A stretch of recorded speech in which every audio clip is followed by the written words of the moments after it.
Hello student, good morning to all of you. मित्रांनो, आपण काल स्टडी केलं RLC सर्किटचं एक एक्झाम्पल आपण स्टडी केलं. त्यामध्ये आपल्याला RL सर्किट मध्ये फर्स्ट एक एक्झाम्पल स्टडी केलं. आपल्याला आता नेक्स्ट एक्झाम्पल स्टडी करायचंय. त्यानंतर मित्रांनो, आजचा जो व्हिडिओ आहे तो काल आपण सांगितलं होतं की RL सर्किट हे इम्पॉर्टंट आहे आणि इंटरेस्टेड आहे. इंटरेस्टेड बी पाहिलं होतं आपण का म्हणतो आणि इम्पॉर्टंट बी पाहिलं होतं आपण का म्हणतो. ते इंटरेस्टेड आणि इम्पॉर्टंट पार्ट आपण स्टडी करताना आजचं लेक्चर जे आहे ते कालचं एक्झाम्पल आणि कालचा जो आपण पॉइंट बघितला होता RLC सर्किट वरती. तर RLC सर्किट वरती जो पॉइंट आपल्याला स्टडी करतो, जे एक्झाम्पल स्टडी करतो, त्यासाठी आजचं डायरेक्ट लेक्चर तुम्हाला पाहण्यासाठी अगोदर तुम्हाला कालचं लेक्चर स्टडी करावं लागेल. म्हणजे कालचं लेक्चर पाहावं लागेल, त्यानंतर तुम्हाला आजचं लेक्चर लक्षात येईल. मित्रांनो, तर आपण आज पाहू मित्रांनो RLC सर्किटचे एक्झाम्पल. आपल्याकडे सेकंड एक्झाम्पल आहे. मी त्याला डायरेक्टली टायटल टाकतो सेकंड एक्झाम्पल म्हणून. सेकंड एक्झाम्पल मित्रांनो आपण स्टडी केलं. त्यामध्ये आपल्याला R दिला, इंडक्टन्स दिला आणि काय दिला आपल्याला C दिला. ते होतं RLC सर्किट. इनपुटला दिलेले आपल्याला एक सोर्स, तो सोर्स होता आपल्याकडे. व्होल्टेज दिला, आपण असं मानलं तर व्होल्टेजला मिळालं 50 sin 100t plus 30 degree. V is equal to V0 sin omega t. Next ला R ची व्हॅल्यू दिली मित्रांनो. R is equal to 300 ohm. L is equal to 1 Henry. आणि नेक्स्ट ला C is equal to 20 microfarad. तुम्हाला आता जसं आपण मित्रांनो same I is equal to, तर आपण मित्रांनो आपल्याला कॅल्क्युलेट काय करायचं आता, फाइंड आउट फर्स्टला मित्रांनो आपल्याला सॉल्व करायचं फर्स्ट स्टेप मध्ये XCL कॉमा. मी आता डायरेक्टली देतो, आपल्याला आता टाइम नाही, आपण डायरेक्टली व्हॅल्यू देतो. XCL आपल्याला आपण भरपूर वेळेस सॉल्व केले. XCL XC आणि त्याला मानलं Z इम्पिडन्स. एवढं तुम्हाला कॅल्क्युलेट करायचं. तर नेक्स्टला सेकंड स्टेप मध्ये तुम्हाला कॅल्क्युलेट करायचं आहे फाय, म्हणजे एक आपल्याकडे काय आता अँगल कॉमा I0 म्हणजे पीक करंट आणि कॉमा नेक्स्टला IT. तर नेक्स्टला थर्ड नंबरला तुम्हाला मित्रांनो सॉल्व करायचं आपल्याला. तर नेक्स्टला मी त्याला म्हणतो की होता VR विथ टाइम t सोबत. नेक्स्टला comma VL with time t आणि कॉमा नेक्स्टला मी मानतो VC विथ टाइम t. आणि फोर्थ नंबरला तुम्हाला काय कॅल्क्युलेट करायचं मित्रांनो, त्याला मानतो आपण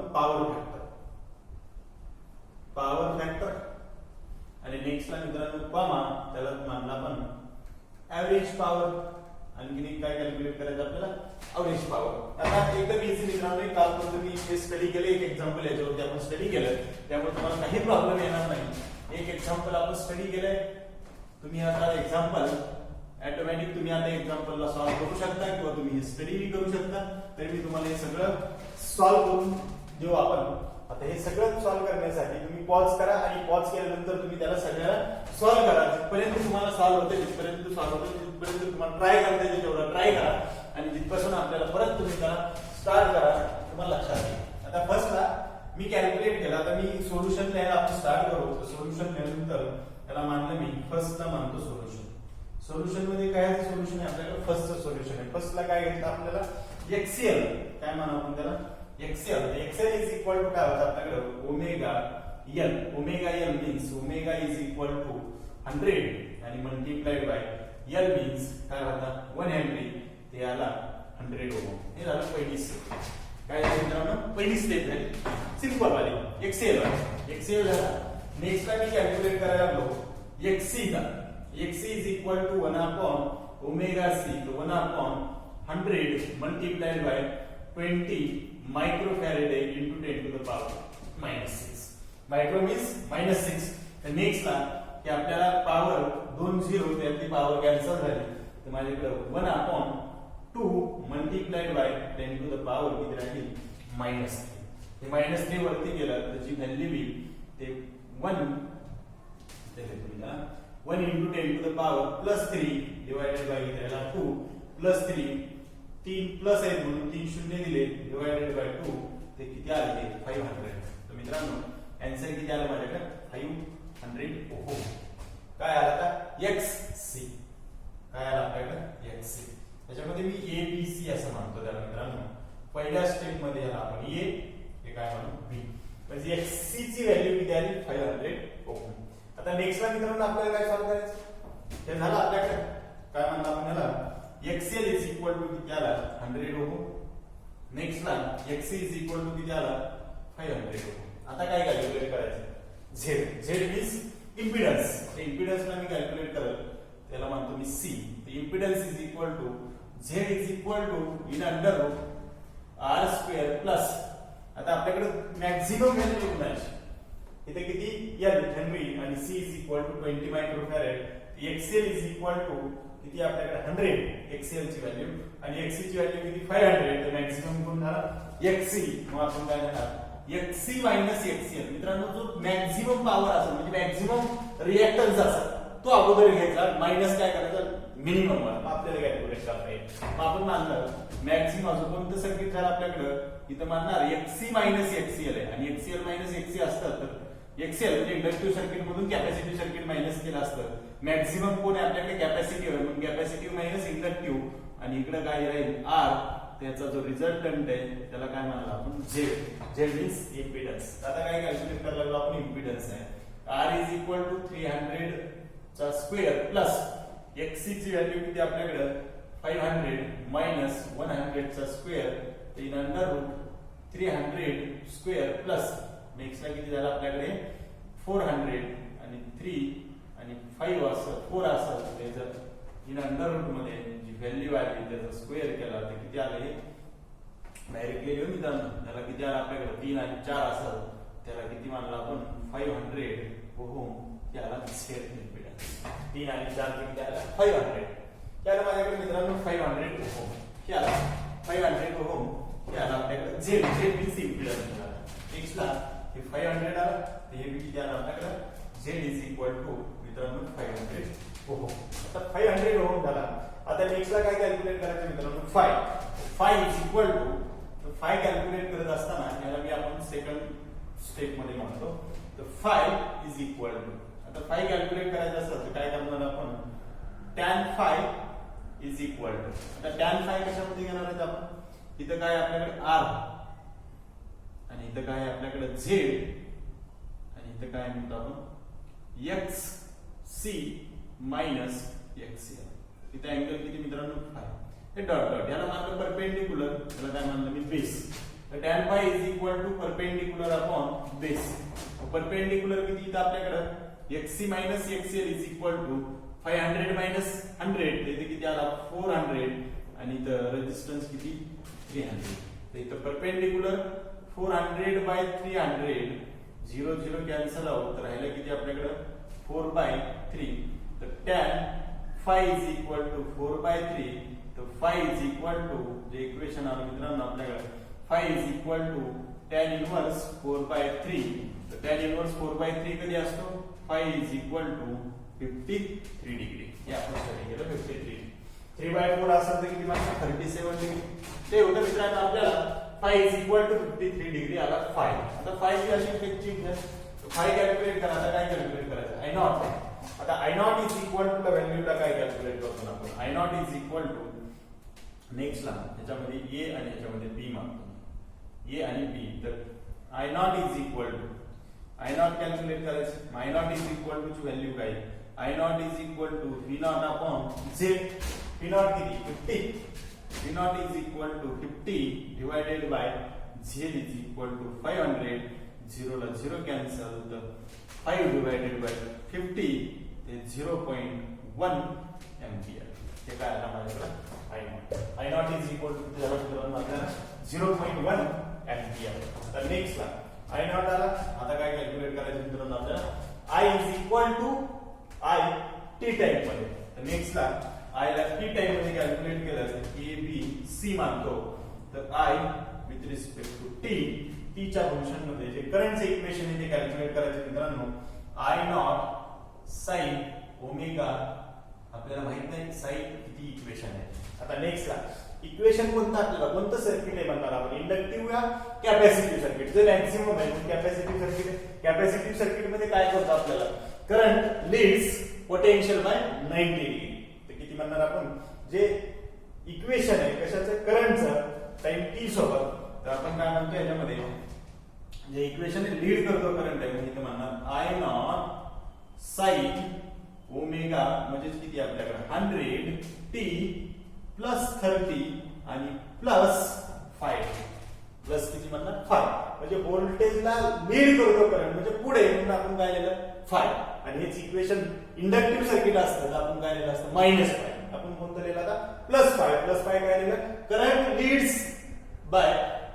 लीड्स पोटेन्शियल बाय 5 म्हणजे 5 अँगलने काय करतो लीड करतो. लीड करत असेल करंट त्याचे इक्वेशन आलं की I naught is equal to I naught value आली 0.1 आणि sin 100t प्लस 30 आणि 5 अँगल आला तर 5 किती माझ्याकडे प्लस 53 डिग्री.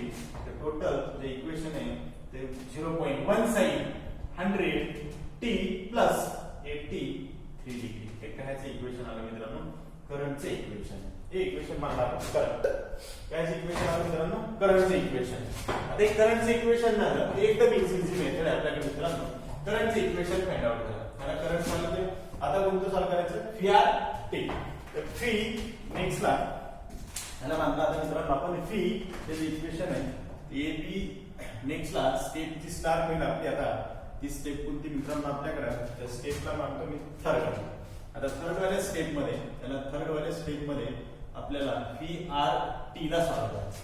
तर व्ही आर टी ला इक्वेशन सॉल्व करायचं असेल तर V R T is equal to V not R sine omega T म्हणजेच किती आपल्याकडे 100t प्लस 30 प्लस किती म्हणणार 30. आता 30 कधी बनायचं ज्यावेळेस माझ्याकडे लास्टला करंटचे इक्वेशन आहे प्युअर रेजिस्टन्स सर्किट मध्ये current and voltage are in same phase. Current आणि voltage are in same phase म्हणून मी इथं डायरेक्टली किती लिहिलं करंटचा जो फेज आहे तो काय झाला सेम याला आपल्याकडे 83. P R therefore P not R is equal to I not multiplied by R.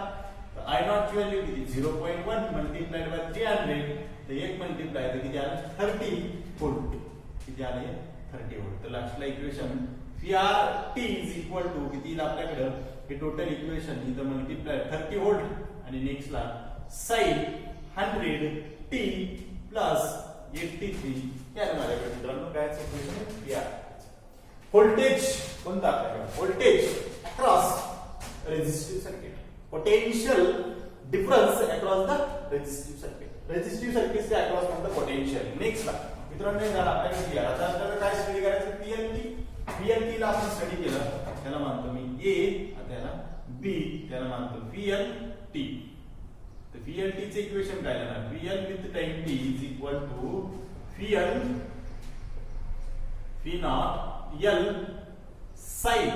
आता ओमेगा म्हणजेच काय आपल्याकडे ओमेगा 100t प्लस किती आपल्याकडे 100t प्लस 83 डिग्री ऑलरेडी आपल्याकडे करंट आहे. ते करंटचे इक्वेशन आहे मित्रांनो. आता हे करंटचे इक्वेशन आहे. या करंटच्या इक्वेशन मध्ये आपण काय म्हणणार आता फीएल आहे. इंडक्टिव्ह सर्किट मध्ये करंट काय करतो लॅग करतो म्हणजे व्होल्टेज पुढे असतो करंट पाठीमागे असतो. मग आपण काय म्हणणार ऑलरेडी आपल्याला करंटचे इक्वेशन 0.1 sin 100t प्लस 83. मग आता current lags behind the potential by 90 degree. मग आता पोटेंशियल करंट लॅग करतो मी इथे काय करतो प्लस 90 डिग्री. प्लस 90 केलं तर जे V not L J equation आहे ते इक्वेशन किती येईल माझ्याकडे ह्याला मानलं आपण I not multiplied bye XL. I not किती 0.1 आणि एक्सएल ची जी व्हॅल्यू गिवन आहे आपल्याला एक्सएल इज इक्वल टू किती 100.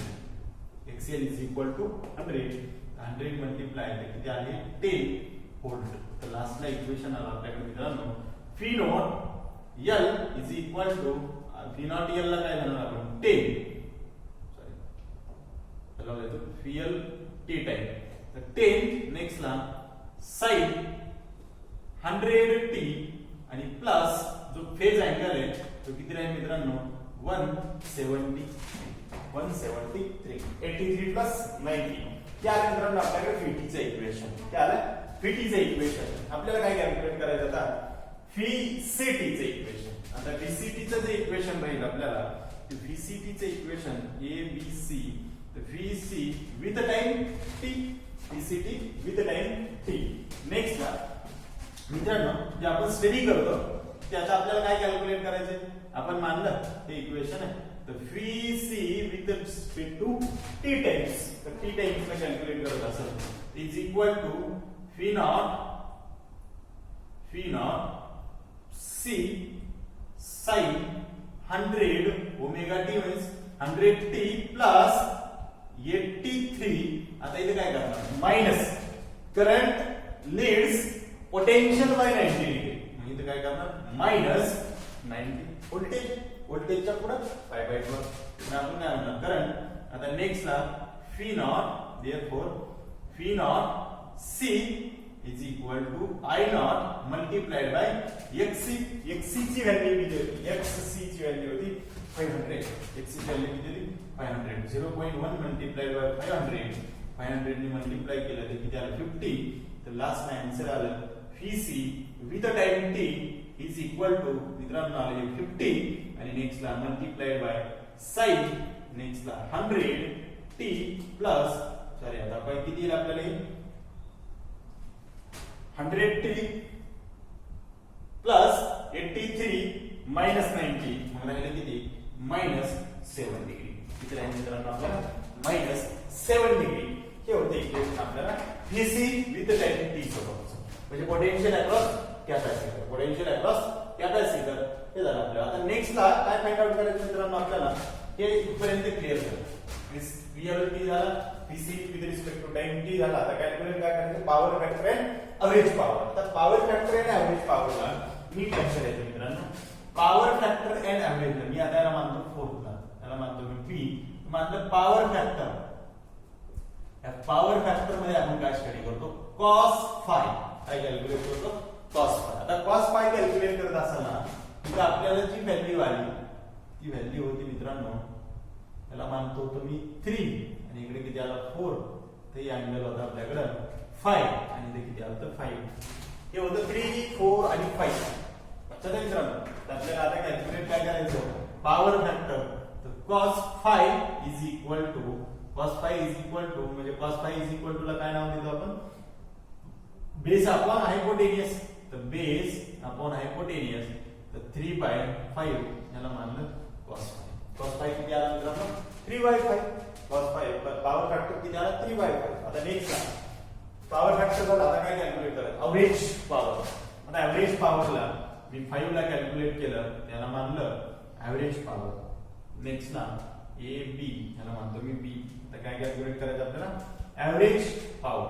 आता या एव्हरेज पॉवरला average power is equal to तर एव्हरेज पॉवरला जो पॉवर आणि एव्हरेज हे सिम्बॉल होता. Average power is equal to काय फॉर्म्युला होता मित्रांनो V नॉट किंवा V RMS multiplied by I RMS cos phi. हे होतं माझ्याकडे एव्हरेज पॉवर. आता एव्हरेज पॉवर किती आली तर V RMS is equal to V not in √2 multiplied by I not in √2 multiplied by cos phi multiplied by cos phi. आता V not is equal to V not किती आपल्याकडे 50. I not ची value किती I not कुठे calculate केला आपण 0.1 आहे. Next ला ही व्हॅल्यू आली 50 डिवाइडेड बाय √2 मल्टिप्लाइड बाय 0.1 √2 आणि मल्टिप्लाइड बाय 3/5. cos phi ची व्हॅल्यू किती 3/5. तर cos phi ची व्हॅल्यू आपल्याकडे 3/5. आता नेक्स्ट ला हे √2 किती आला 2 हे 50 ने मल्टिप्लाय केलं काय आलं 0.1 ला ते किती आलं 5. 0 कॅन्सल झाला 0.1 नाही मग नेक्स्ट ला किती आलं 5 डिवाइडेड बाय 2 आणि मल्टिप्लाइड बाय 3/5. 5 ला 5 कॅन्सल झाला तर नेक्स्ट ला किती राहिलं 3/2 ते आलं 1.5 वॅट हे आणि पॉवर काय म्हणलं आपण एव्हरेज पॉवर ह्याला नाव दिलं आपण एव्हरेज पॉवर. हे होतं ओव्हरऑल मित्रांनो आपल्याकडे त्याला म्हणलं एक्झाम्पल कशा म्हटलं RCL किंवा RLC सर्किट मधलं एक एक्झाम्पल होतं. RLC सर्किट मध्ये एक्झाम्पल आपण स्टडी केलं मित्रांनो. ओव्हरऑल सगळ्या आपण गोष्टी याच्यामध्ये आपण स्टडी केल्या. तर मित्रांनो तुम्हाला आता काही काळजी करायचं काम नाही. तुम्ही कुठलंही एक्झाम्पल स्टडी करा, तुम्हाला आपल्या नोट्स मधलं एखादं कुठलंही एक्झाम्पल स्टडी करा, काही प्रॉब्लेम येणार नाही. पण त्याला काळजीपूर्वक पहा आणि तुम्ही त्याला लिहून घ्या. म्हणजे तुमच्या वहीमध्ये ते सॉल्व्ह करा, तुम्ही तुमच्या मेथडने सॉल्व्ह करा. एकदा परत वापस सांगतो, पहिला आपण स्टडी केलं मित्रांनो, हे होते XC. हे XC ची व्हॅल्यू होती आपल्याकडे 100. परत वापस XL ची होती 100. XC ला कॅल्क्युलेट केलं ते आलं 500. सेकंड आणि Z इम्पिडन्स होता. ते इम्पिडन्स म्हणजे रेझिस्टन्स आहे कोणता, रिझल्टंट वाला. रिझल्टंट कॅल्क्युलेट केला, जो मॅक्झिमम आहे त्यामधून आपण मायनस कॅल्क्युलेट केलं. मॅक्झिमम मधून मिनिमम रेझिस्टन्स कॅल्क्युलेट केला. फॉर एक्झाम्पल इकडे XL असेल तर इकडे XC होता, तर इकडे आपल्याकडे 10 असेल, इकडे 5 असेल, तर नेट कुठं राहतो XC कडे. म्हणून आपण इथं XC मायनस XL घेतला. तर XC ची व्हॅल्यू होती आपल्याकडे XC इज इक्वल टू 500 आणि XL किती होता 100. तर नेट कुठं राहिला मॅक्झिमम कडे. मग नेट किती आला डाऊनवर्डला, किती आला 400. तर इथं राहिला 400 आणि R ची होती 300.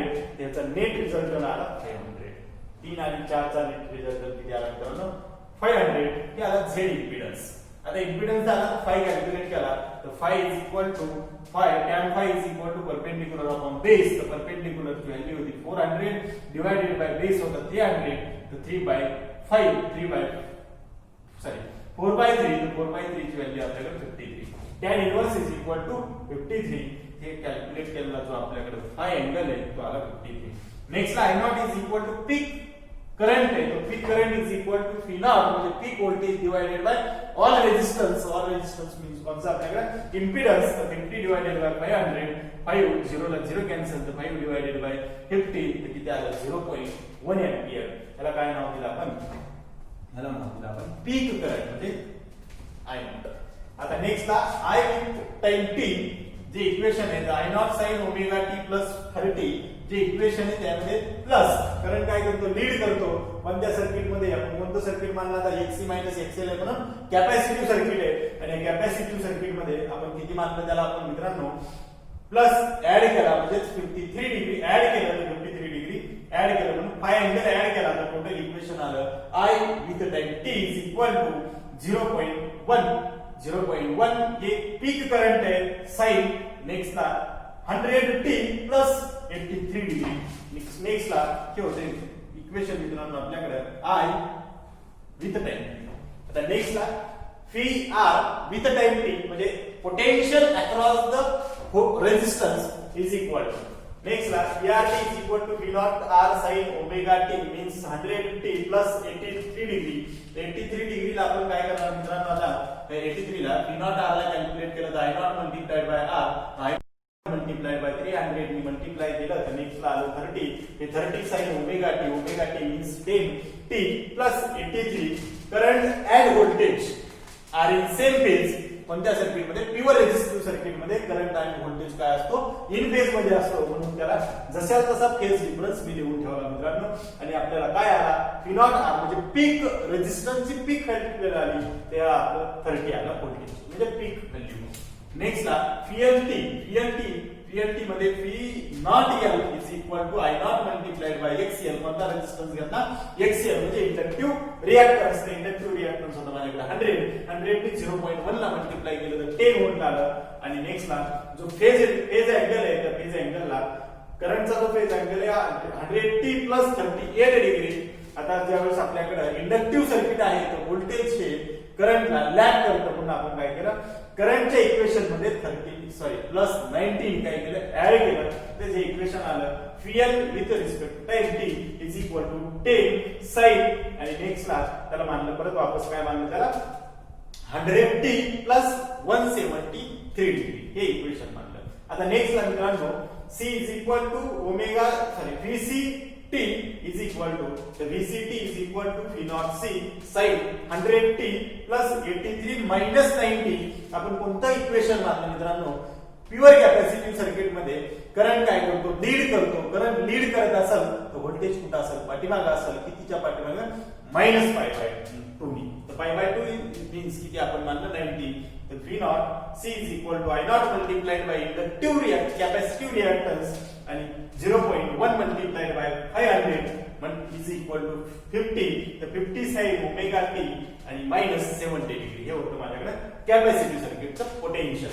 नेक्स्टला पॉवर फॅक्टर मीन्स काय होतं आपल्याकडे cos phi is equal to, तर cos is equal to base upon hypotenuse. इथं 3 होतं म्हणजे रेझिस्टन्स आहे 300. इथं आपल्याकडे XC minus XCL is equal to 400 आणि इथं काय होतं आपल्याकडे रेझिस्टन्सचा नेट रेझिस्टन्स म्हणजे इम्पिडन्स. इथं किती होता 500. मी त्याला 300 400 500 आहे, मी त्याला काय दिलं 3 4 5. तर आपल्याकडे base upon hypotenuse, base upon hypotenuse 3/5 आला. तर 3/5 म्हणजे cos phi is equal to power factor किती 3/5. तर नेक्स्ट ला average power is equal to, average साठी सिंबल आपण यूज करतो, तर P एव्हरेज is equal to P RMS multiplied by RMS multiplied by cos phi. तर नेक्स्ट ला P RMS is equal to P not upon in under root 2 आणि multiplied by I not upon in under root 2 multiplied by cos phi.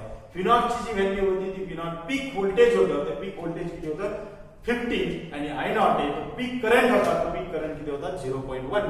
दोन्हीला divided by किती केला आपण root 2 multiplied by root 2 multiplied by root 2 is equal to 2. हे आपण equation त्यामध्ये मित्रांनो put up केलं. नेक्स्ट ला मल्टिप्लाय बाय किती केलं 3/5 ने 3/5 ने काय केलं मित्रांनो मल्टिप्लाय केलं. तर रूट 2 आणि रूट 2 ला मी मारलं 2, तर 5 50 ने 0.1 ला मल्टिप्लाय केलं तर किती आलं 5 आणि मित्रांनो ही व्हॅल्यू आली आपल्याकडे 5 अपॉन 2 आणि मल्टिप्लाइड बाय 3/5. 5 ला 5 कॅन्सल आउट आणि राहिला किती 3/2 ला 3/2 इज इक्वल टू 1.5 वॅट. ही होती एव्हरेज पॉवर. मित्रांनो हे सगळं स्टडी केलं. आता हे सगळं स्टडी केल्यानंतर आजचे एक्झाम्पल बघितल्यानंतर तुमच्या क्लिअर लक्षात येऊन जाईल की तुम्हाला काय सॉल्व्ह करायचंय. मग आता तुम्ही अशा या टाइपचे कुठलेही एक्झाम्पल तुम्ही सॉल्व्ह करू शकता किंवा तुम्ही फाइंड आउट करू शकता.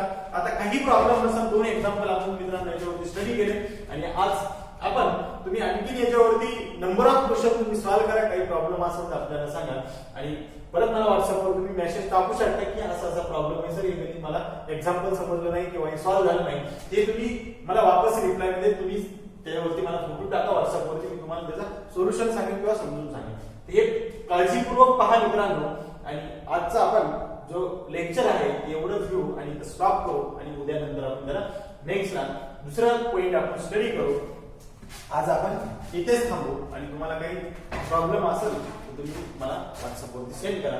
तर हे काळजीपूर्वक पहा मित्रांनो. याच्यावरती आपण असे 2 ते 3 एक्झाम्पल आपण आता पाठीमागे पाहिला आहात, तर तुम्हाला काही प्रॉब्लेम नाही सॉल्व्ह करायला, तर तुम्ही फक्त थोडंसं काळजीपूर्वक लक्ष देऊन त्याला सॉल्व्ह करा आणि आजच्या लेक्चरचा आपण इथेच थांबू. थँक्यू.